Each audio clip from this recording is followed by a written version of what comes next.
Bien, mis amados hermanos, un saludo cordial para todos en el admirable nombre del Señor Jesucristo. Les saluda el pastor Roberto Herminzo Aguirre. Qué bendición poder dirigirme a ustedes en este nuevo año 2024. No sin antes, claro que sí, desearles a todos que este año esté cargado de las ricas y abundantes bendiciones del Señor y que éstas puedan llegar a la vida de cada uno de ustedes. Fue un año 2023 lleno de éxitos, de muchas bendiciones, de muchos logros. Pudimos llevarles los devocionales hasta el devocional número 13. Y bueno, hoy vamos a retomar nuevamente, después de unos días de descanso, las labores, el trabajo espiritual, y quiero compartir con ustedes el devocional de hoy del Salmo número 14. Y bueno, como es un salmo corto, lo vamos a leer con la ayuda del Señor. Así que bienvenidos y quédate en este video hasta el final.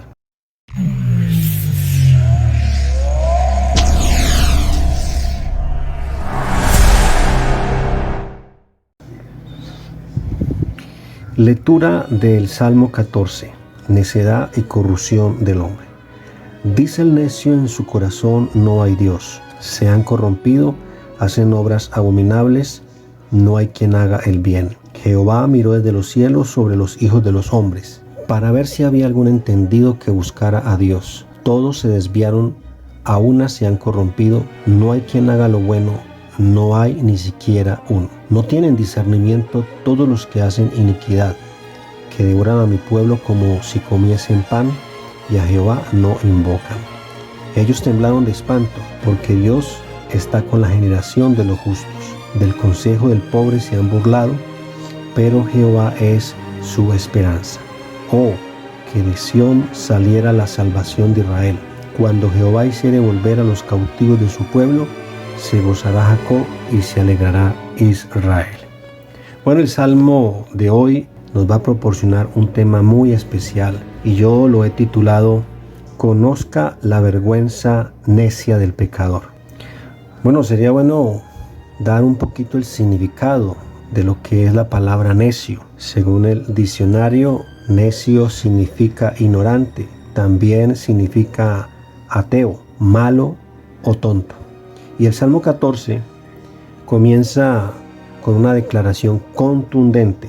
Dice el necio en su corazón: no hay Dios. Se han corrompido, hacen obras abominables, no hay quien haga el bien. Así que podemos ver cómo este primer pasaje del Salmo 14 describe la condición de la humanidad que está apartada de Dios. Sin la fe puesta en Él, por supuesto, sino solo en el materialismo. Por esto, las personas necias, ignorantes, ateas o malas, o también tontas, según la definición de esta palabra, que no tiene una fe puesta en Dios, sino solamente en lo material, entonces son personas ignorantes de conocimiento de Dios. Y esto porque no han tenido naturalmente ninguna experiencia con Él. Viven en la oscuridad y en la confusión continua. Tampoco entienden el propósito de la vida o el significado del sufrimiento. Entonces sería muy importante hacernos una pregunta: ¿es siempre justificable la vergüenza de no querer reconocer a Dios? Porque es que acá en el trasfondo de este salmo es simplemente la forma del ser humano tratar de opacar la realidad de su propia condición espiritual. El necio dice en su corazón, o más bien trata de engañarse a sí mismo, de que no hay quien lo vea, de que no hay quien lo juzgue por su pecado. Pero este salmo nos muestra cómo el ser humano queda al descubierto, ya que el juicio de Dios es porque, como dice el verso 2, Jehová miró desde los cielos sobre los hijos de los hombres. ¿Para qué? Dice, para ver si había algún entendido que buscara a Dios. ¿Y con qué se encuentra Dios? En que todos se desviaron, a una se han corrompido, no hay quien haga lo bueno, no hay ni siquiera uno.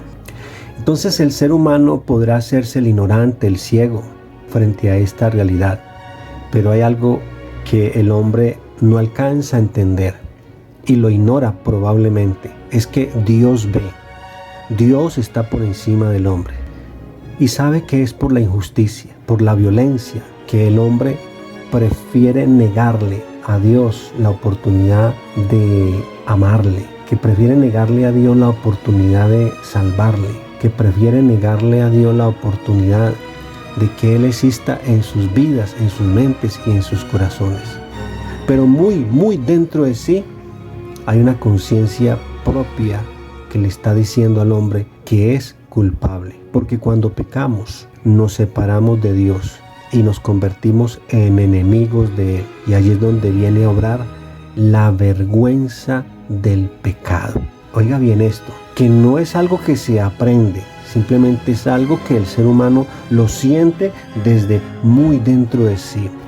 Tomando el ejemplo bíblico, Adán y Eva estando solos en el huerto, cuando pecaron, desobedeciendo a Dios, a sus ordenanzas, lo que la Biblia nos dice es que ellos sintieron vergüenza, confusión, temor. Y esto fue lo que lo llevó finalmente a esconderse a cada uno de ellos de la presencia de Dios. Entonces es el pecado, la desobediencia a la voluntad divina, la que puede llevar al hombre a sentirse avergonzado de sí mismo y de sus propias acciones. La vergüenza puede ser una emoción muy poderosa, claro que sí, que pueda llevar al hombre a sentirse indigno, rechazado y solo. Incluso puede llevarlo a la depresión y al mismo suicidio. Y más cuando esa vergüenza es una vergüenza interna, emocional del hombre hacia su Creador, hacia su Dios, sabiendo que le ha rechazado, sabiendo que le ha ignorado y que quiere decirle a Dios en todo momento, aunque ve la realidad de que Él es un ser existente, poderoso, no tangible, pero que sí se puede ver a través de las experiencias, a través de lo creado, a través de las obras que Él hace a diario. El hombre trata siempre de negar que Dios es el creador o es el que está detrás de todas aquellas cosas maravillosas que hace en nuestras vidas. La experiencia del rey David, que fue mencionada en otro de sus salmos, él dice por allá en el Salmo 32, mientras callé, se envejecieron mis huesos en mi gemir todo el día. Dice, porque de día y de noche se agravó sobre mí tu mano y se volvió mi verdor en sequedad de verano. Esa fue la experiencia de un hombre que pecó y de un hombre que su conciencia atribulada lo llevó a que sus huesos sintieran el dolor y la enfermedad, porque él sintió no solamente que su pecado era algo que había cometido en contra de un ser humano, en contra de una familia, sino que había pecado en contra del Dios vivo, del Dios todopoderoso, que le había honrado, que lo había visto como alguien digno de tomar el cargo como rey de Israel. Por eso él dice, mientras callé, se envejecieron mis huesos en mi gemir todo el día. Sin embargo, mire, Dios ofrece perdón y restauración a todos los que se arrepienten de sus pecados. Porque cuando nos arrepentimos y nos volvemos a Dios, Él nos perdona y nos limpia de toda culpa. Por eso dice el salmista en el mismo salmo, mi pecado te declaré y no encubrí mi iniquidad. Dije, confesaré mis transgresiones a Jehová y tú perdonaste la maldad de mi pecado. Entonces, si la vergüenza es una consecuencia misma del pecado, entonces es también una señal de que todos los seres humanos, cuando sienten su dolor o su vergüenza por el pecado, están simplemente ratificando que son una generación caída, contaminada y manchada por el pecado. Porque el ser humano, aunque no pretenda reconocer su propia maldad, su propio pecado, fácilmente delante de aquel que le está señalando su falta, eso no significa que no sea un pecador, que no sea alguien que necesita buscar a Dios, que no sea alguien que necesita encontrar un arrepentimiento genuino para obtener un perdón verdadero de parte de Dios. ¿Cómo podemos superar nuestra condición caída? ¿Cómo poder superar nuestra condición de pecadores? Según lo que hemos leído aquí en este Salmo 14, bueno, la condición caída, manchada, contaminada del hombre por el pecado es una condición espiritual de separación de Dios y es el resultado de la desobediencia. El pecado ha traído consigo toda una serie de consecuencias negativas, incluyendo aún la misma muerte, la enfermedad, el sufrimiento y el mal. Pero la Biblia enseña que la única manera de superar nuestra condición caída por el pecado es por medio de la fe en Jesucristo, quien murió en la cruz para pagar el precio nuestro. Su muerte nos reconcilia y nos da la oportunidad de recibir la vida eterna para poder superar nuestra condición caída por el pecado. Por esto debemos, estimados amigos, que en esta tarde o en esta mañana o en esta noche están viendo este video, nosotros debemos de reconocer que somos pecadores y que necesitamos el perdón absoluto de Dios. Debemos de arrepentirnos de nuestros pecados, confiar en Jesús como nuestro único y suficiente Salvador, quien vino a buscar y a salvar lo que se había perdido, y entre esos estábamos tú y yo. Debemos de recibirlo a Él en nuestro corazón, porque la Biblia dice que mas a todos los que le recibieron, a los que creen en su nombre, Él les dio potestad de ser hijos de Dios. Cuando hacemos todo esto, entonces podemos tener una oportunidad para encontrar paz y consuelo en nuestro corazón. Y aunque el necio diga en su corazón que no hay Dios, no por eso entonces significará esto que Dios no exista. Dios sí existe, seguirá siendo real para quienes creemos en Él, le amamos y le obedecemos.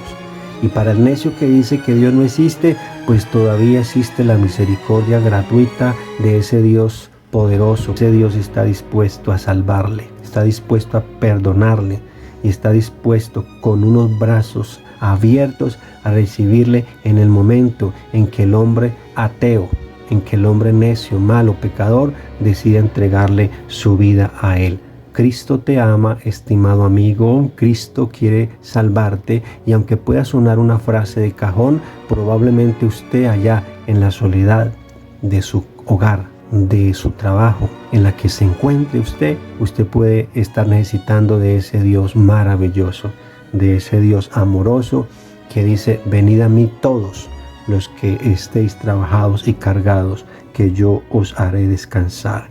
En este momento la invitación es para que permitas a Dios, al Dios invisible, al Dios de poder, no el que piensan algunos que es simplemente un sofisma de distracción para que el hombre tenga al menos una voz de aliento en su conciencia, como para que se tranquilice. No, Dios no es un tranquilizante. Dios es más que lo que a veces el hombre cree y piensa.